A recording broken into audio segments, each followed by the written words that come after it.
Welcome back, everyone, to the Auburn Blitz. Andy and Brett taking you up to 1 o'clock today. Thank you so much for all of you out there being with us. We'll go to the phone line and welcome in our good friend Jason Caldwell from Inside the Auburn Tigers. Jason, thank you so much for being with us today. A huge pickup for Bruce Pearl and this Auburn basketball team. Last night, I think, what is it, Traore? Johan Traore? Is that how you pronounce it? Traore. I think Traore. Everyone, I don't know how either, but yeah, big deal when you get a five-star big man once again, and I think everybody knows Jabari Smith is gone. I still, have questions on potentially whether or not a guy like Walker Kessler might decide to return. I don't know. It would be probably still be a little bit of an upset, but I don't think it's out of the ordinary. But you look at his addition and, his ability to, play inside. He's also a guy that can step out and make shots from the perimeter. He's really talented. So you start talking about the addition of a big man like that to go along with the pieces that you have. And, it's obviously a really big deal. Jason, a lot of guys in the portal, a lot of people moving around after the season. Obviously, we got the Final Four coming up this weekend, but we've seen some grad transfers that are out there. We've seen a couple of really talented players, one from Murray State, just to name a few. Who do you guys think, or are you hearing, or do you think may have a chance of ending up at Auburn? Any particular names out there that might be hotter than other ones for Auburn?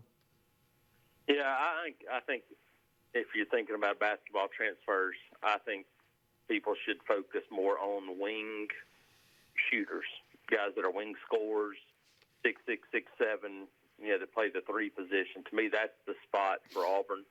I don't think that's necessarily just a shooter. I don't think you can take a 6-foot shooter. You got to have a little bit of a wing size. We lose Devin Cambridge.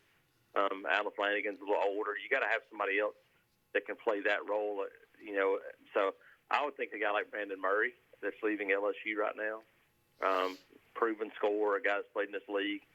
I would look at somebody along those lines. If I was if I was betting on it, I would say probably going to be a guy that's more of a wing shooter as opposed to a point guard or a two-guard kind of shooter. This Auburn basketball team, it's expected now with Bruce Pearl.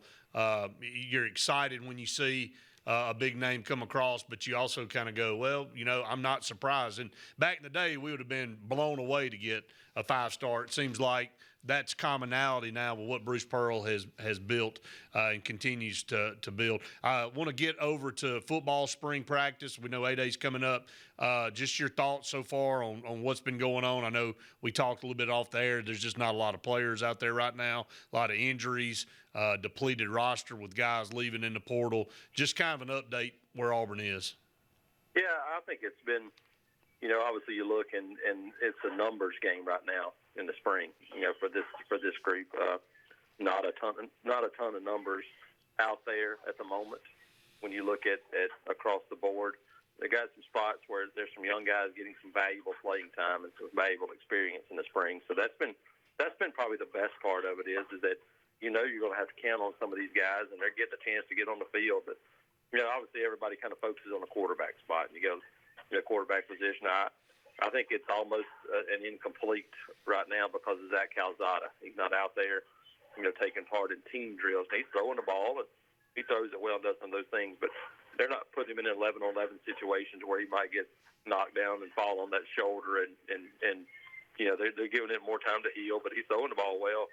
Robbie Ashford's really talented, athletic kid, just doesn't have a ton of experience, and so when you look right now, and TJ Finley, because of he's the only guy that's ever played in this offense. He's the only guy that's ever taken a snap in this offense before. And so I think you look at that, right now, he's a guy that is probably getting a leg up at the moment. But there'll be, I think, a full-blown battle in the preseason. I think it'll go all the way up.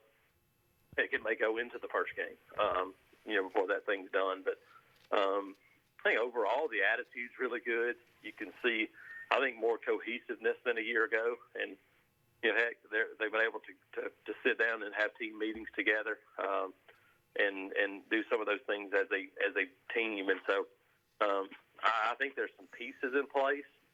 Just they're razor thin at certain spots. The edge position comes to mind, where it's just Derek Hall, Iku Leota, and Dylan Brooks. That's it. And so you start talking about third down situations. Can you afford to play two of those guys at the same time? Like they did a lot of the season last year as a base defense. I don't think you can do that with only three. And so it changes the way you probably have to play a little bit of a defense. But I think overall it's actually gone fairly well to this point. Well, Jason, let's move on real quick to baseball. Auburn goes on the road and gets a big win to open up the series against LSU. This Auburn baseball team playing pretty good right now, positioning themselves up there in the top part of the SEC. And, there's obviously extremely talented teams top to bottom in this league. It's the hardest league in the whole country. But always good to go on the road in a place like Alex Box Stadium and get that opening night win.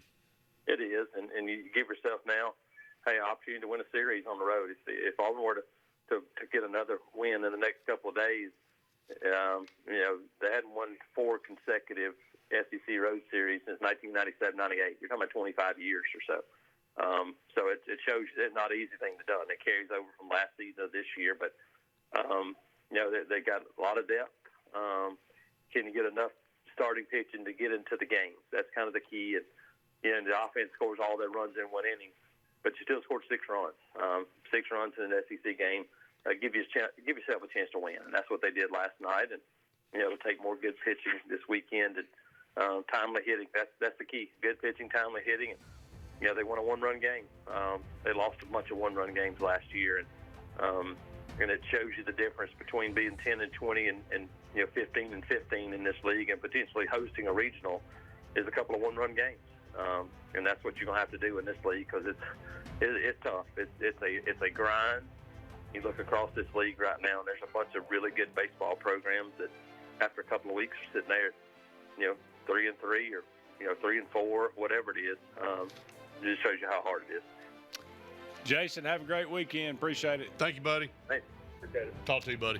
Absolutely. Auburn will go for win number 2 tonight, 6:30. Series win. SEC Network Plus. Right. So you got to watch that on ESPN. Trace Bright, who's been really good this year, but as they say, LSU's a little bit better against right-handers than they are left-handers. So he's going to have to work cut out for him for sure. Don't go anywhere. One final segment of the Auburn Blitz right after this.